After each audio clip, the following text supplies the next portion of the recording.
Kayo, kumusta? Mahirap pa rin ba kayo hanggang ngayon? Tsaka mawalang galang na rin po. Siguro wala po kayong jowa, kaya po kayo ganyan.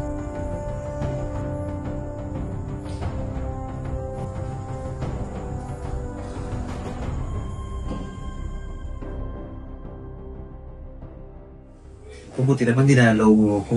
Tagal na natin sinikikita. Siyempre naman, ano pa ba? Ikaw pa ba? Teka, ba't tayo dito tayo sa baba? General feeling kasi sa taas. Ba talaga pag ano? Sino mang nag-iinis mo? Hindi yung makakatulong. Kung tayo mo katulad. Dalawa lang naman sila. Kala mo lang marami kasi. Yes. Iba, kumain ka na ba? Yo, tapos na ako. Nakakamiss Kumain kami sa labas. Nakakamiss yung mga banding natin. Alam mo, minsan naiiyak ako kasi namimiss ko yung banding natin. Lalo na si Mel. Alam mo si Mel, di ba? Pero, alam ko dati si Mel, pero sabi niya sa akin kanina, nung chinat ko siya, hindi daw Okay, baka mag-chat mo, no? niya kanina, pero hindi daw siya sure na makakapunta. Oh my God! Ay, Ben, ako, kamusta? Dumating din siya. Nakapleto rin tayong tatlo. O ano? Kumusta na kayong dalawa? Mukha muna, tapos Okay lang. kamusta naman ang buhay-buhay? Ba na talaga mayaman? Correct. Kayo, kumusta? Mahirap pa rin ba kayo hanggang ngayon? Hindi naman gaano, nakakasurvive doon sa araw-araw. Palibasa, yaman-yaman na. Nagkasagyan mo na kami, mahirap. Hindi naman. Grabe naman, bakit parang haggard yung dalawa ngayon? Oo. Nag-o-ay yung mga mukha nyo. Kasi medyo mainit sa lugar. Kasi okay lang okay, kumain ka na lang. Oo naman, ako ba? Kumain na ako sa 5-star restaurant. Kayo, kumain na ba? Alam ko, kakain na. Kasi ang init-init naman dito. Oo, Wala kayo aircon? Pasensya ka na kasi nagigil sa taas, kaya dito muna tayo. Pero kung natagas naman yun, Magkano ka naman aircon dito? Bukas na bukas to. Ay, ganun ba? tsaka ito maganda kung natapos, pwede na tayo lumibat sa taas. Mabuti pa. Ikaw, kamusta mga buhay? Eto, galing ako ng US. Namili ako. Doon ako bumili ng mga milk at saka mga grocery. Tsaka, alam nyo, galing ako ng France. Ano ang ginawa mo sa France? Ano pa ba? Di ba, nandun yung mga mamahaling pabango tsaka yung mga mababang pabango. Siyempre, doon ako bumili. Ano ba kayo palibasa kasi yung mga binibili nyo dyan lang sa tabi-tabi. Okay. Iba talaga ang email, di ba? Naman. Iba talaga pag mayaman. Wala na akong masa. True. O ano bang gusto niya may iinom? Ano bang meron dito? Kung ano gusto niyo, hindi kayo pili tayo. Ano bang gusto niyo, kainin, namin. Ikaw, kung ano meron dyan. Sige, pwede. Ew. I'm sure, sasabihin nyo sa akin, hindi lang iinumin nyo. Pwede ba wag na yun? Pumunta na lang tayo sa mamahaling bar. Doon tayo uminom. Pwede naman. Treat mo ba kami? Ito mo ba? Sure! Let's go na ba? Kaso, wait lang.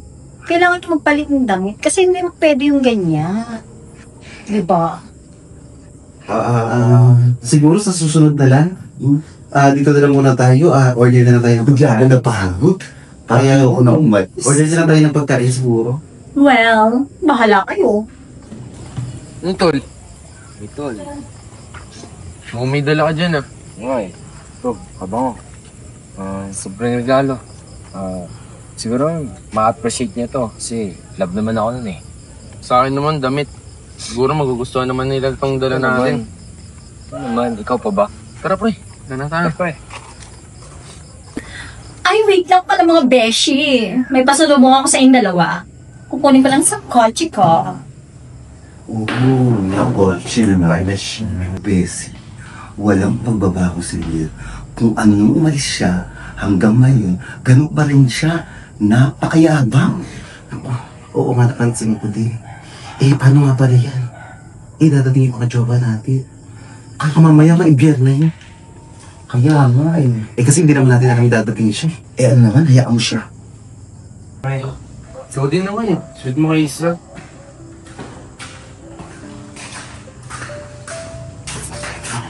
Uy! Oo, mahal. Uy! Pala tayo. Bin. Uy, Nakasayin huwag naman. Napakasin mo talaga. Baka mo naman ito. Nagkalang talaga ako. Mukhang kais ko. Sabi ng mahal. Ayan! Mga jowa niyo ba yan? Oh, man.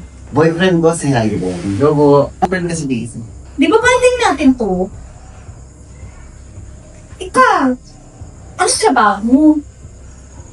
Parang mga construction mo. Ate kayo naman. Bata-bata mo pa. Baka mamaya pinatara mo yung friend ko, ha? Deal. Oy, wag kayong ganyan, ha? Baka mamaya pinatarahan niyo yung mga kaibigan ko. Halatang halata sa mga mukha mo. Mga wala kayong pera. Hindi naman po sa ganun.